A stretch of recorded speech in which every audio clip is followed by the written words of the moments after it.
नमस्कार बच्चों, मैं सुमित्रा नंदन पंत हूँ। सुना है आप मेरा जीवन परिचय ढूंढ रहे हैं। अब मेरा जीवन परिचय है तो मैं ही बता देता हूँ। तो बच्चों, मैं कविवर सुमित्रा नंदन पंत। मेरा जन्म हिमालय के वर्तमान उत्तराखंड के अल्मोड़ा के निकट बागेश्वर जिले के कौसानी ग्राम में 20 मई 1900 ईस्वी में हुआ था। मेरे जन्म के कुछ घंटे बाद ही मां का निधन हो गया। मेरी मां के जाने के बाद मेरा लालन पालन मेरी दादी मां ने किया। मेरे पिता का नाम गंगादत्त पंत था।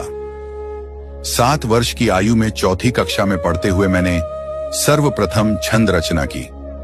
उच्च कक्षा में पढ़ने के लिए जब मैं अल्मोड़ा आया तब अपना नाम गुस्साई दत्त से बदलकर सुमित्रा नंदन पंत रखा। जुलाई 1919 ईस्वी में मैं इलाहाबाद आया और म्योर सेंट्रल कॉलेज में प्रवेश लिया।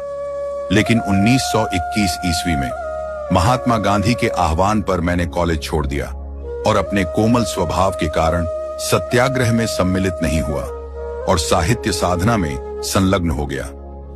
सन 1931 ईस्वी में मैं कालाकांग कर चला गया। वहां मैंने मार्क्सवाद का अध्ययन किया और फिर प्रयाग आकर प्रगतिशील विचारों की पत्रिका रूपाभा निकाला। सन 1942 ईस्वी में मैंने भारत छोड़ो आंदोलन से प्रेरित होकर लोकायतन नामक सांस्कृतिक पीठ की योजना बनाई।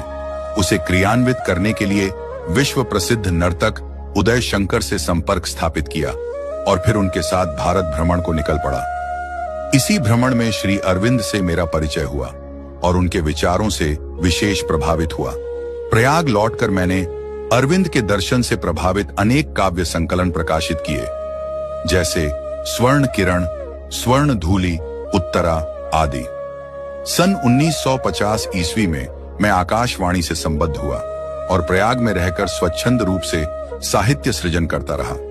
मैंने कला और बूढ़ा चांद पर साहित्य अकादमी, लोकायतन पर सोवियत और चिदंबरा पर ज्ञानपीठ पुरस्कार प्राप्त किया। सन 1977 ईस्वी में मेरा निधन हो गया।